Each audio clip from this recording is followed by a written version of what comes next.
kaso, ito po, may pahayag na po. May pahayag na po itong, may press statement po itong, kasi pinautakte sila eh. Kinakailangan maglabas sila ng press statement eh.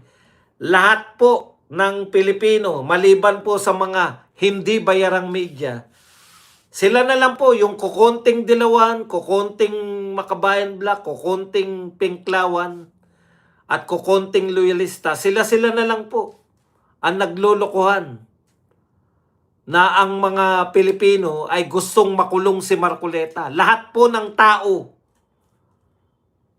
80%, ayan binigyan ko pa kayo ng 20.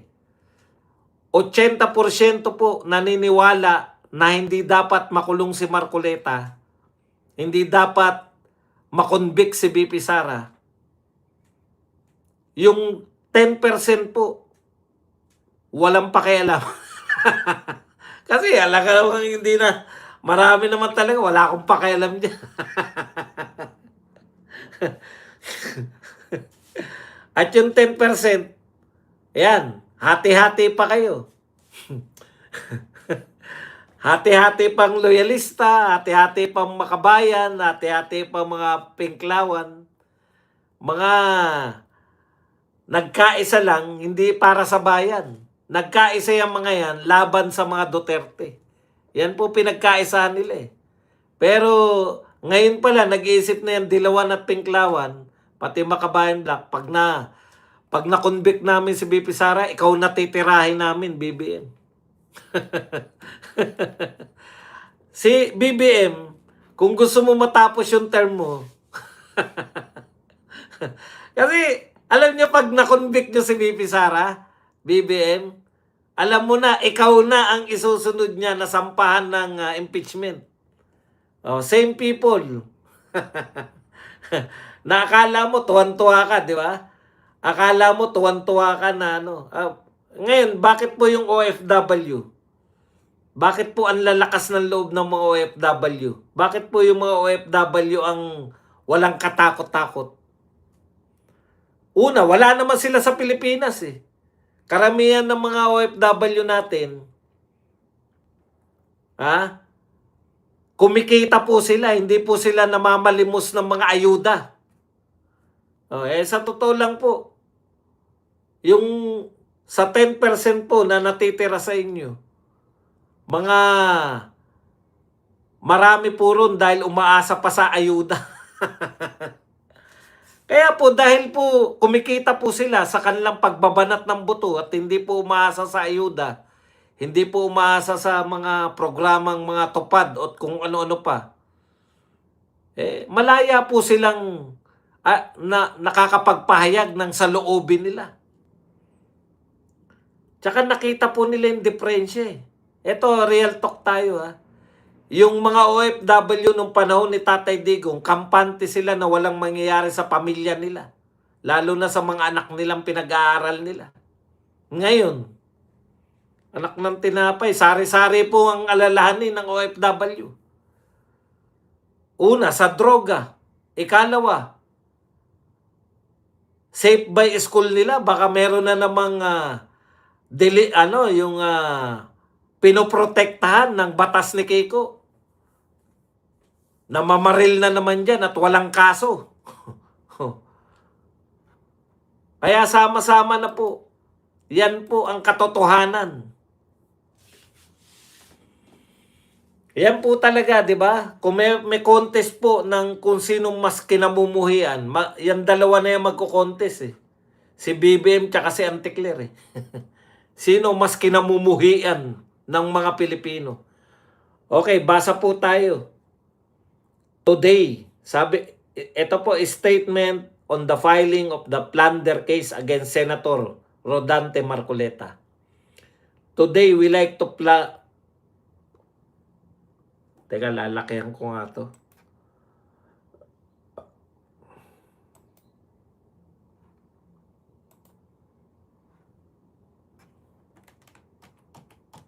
Ayun, lalakihan. Statement on the filing of the plunder case against Senator Rodante Marcoleta. Today, we filed the plunder case against Senator Rodante Marcoleta before the Sandigan Bayan. This was not a decision made lightly or by choice. The evidence include 3 cash donations totaling 75 million. Yan ha. Tignan nyo po. Cash donations. Okay. Totaling 75 million undeclared in the Senator Sal-en and campaign finance report. So yun po ang kanilang contention. No? Merong donasyon kay Marcoleta, 3 tao nag-donate kay Marcoleta ng nagkakahalaga ng 75 million. Oh. Ito raw po ay hindi nilagay ni Marcoleta sa kanyang Sal-en at saka sa kanyang campaign finance report. So ibig sabihin mga kapatid, aminado ang ombudsman na ito ay hindi po galing sa nakaw. No? Hindi po galing sa nakaw, kundi ito ay donasyon. Para saan? Para sa kampanya. Malinaw, ini-establish natin. Ha? Ito po ay para sa kampanya ni Senator Marcoleta. Ngayon lang po to binabasa natin yung galing na po to sa ombudsman para malaman natin ano ba talaga yung ikinaso nila. Plunder kasi may 75. This leaves our office no discretion to look away. These facts are not in dispute. The senator has publicly confirmed receiving the money and they can be stipulated at the onset of trial. What remains is a question of law. Whether these undisputed facts constitute plunder and bribery. Aminado rin sila. Na titignan po natin kung ito pong mga facts na to ay plunder ba o bribery. We took an oath to enforce the law regardless of who is involved and that the oath does not waver for popularity, position, or personal relationship. In one of the admissions, Senator Marcoleta mentioned the term utang na loob. May sinabi raw po na utang na loob si Marcoleta. So, tignan nyo po campaign fund, utang na loob, 75 million. Hindi dineklara sa Sal-en, hindi dineklara sa campaign SOSE. Okay. So, we honor utang na loob as one of our culture's most beautiful values. It is a debt of gratitude between family, friends, and neighbors.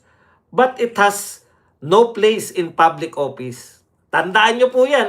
Wala raw pong hindi dapat kinikilala yung utang na loob sa public office. Kaya ang pamagat natin ombudsman, mali ng kinasuhan. Okay. A public servant owes no personal debt to any donor that supersedes what they owe the Filipino people. The moment gratitude is used to explain away 75 million in undisclosed money, it stops being utang na loob. Paulit-ulit sila sa utang na loob and becomes exactly what our plunder and bribery laws were written to prevent. We recognize this case has stirred intense public debate. And we respect every citizen's right on an opinion, to rally and to demand accountability, including from us. What we ask in return is what we ourselves commit to. Let the facts and the law decide, not sentiments or fear. Senator Marcoleta retains the presumption of innocence and every right to defend himself before the Sandigan Bayan. We did not choose this fight. But when the law leaves no room for silence, silence is not an option. Yan. Kaya ako sinasabi, kasi inuulit-ulit nila yung utang na loob. Kaya ko po yan ini-stress. Yan kasi yung sinasabi nila Okay. So ano po yung mga sinasabi nila? May 75 million nag-donate para sa campaign. Hindi po sinabi na may 75 million ninakaw si Marcoleta. Wala pong ganun. Ibig sabihin, pag nagnakaw ka pala na may git 75 million, katulad po ng mga magnanakaw, yung mga magnanakaw po sa flood control, pwede ka mawalan ng kaso dahil Kahit bilyon pa ninakaw mo, pwede kang mawalan ng kaso. Pero pag si Marcoleta ka,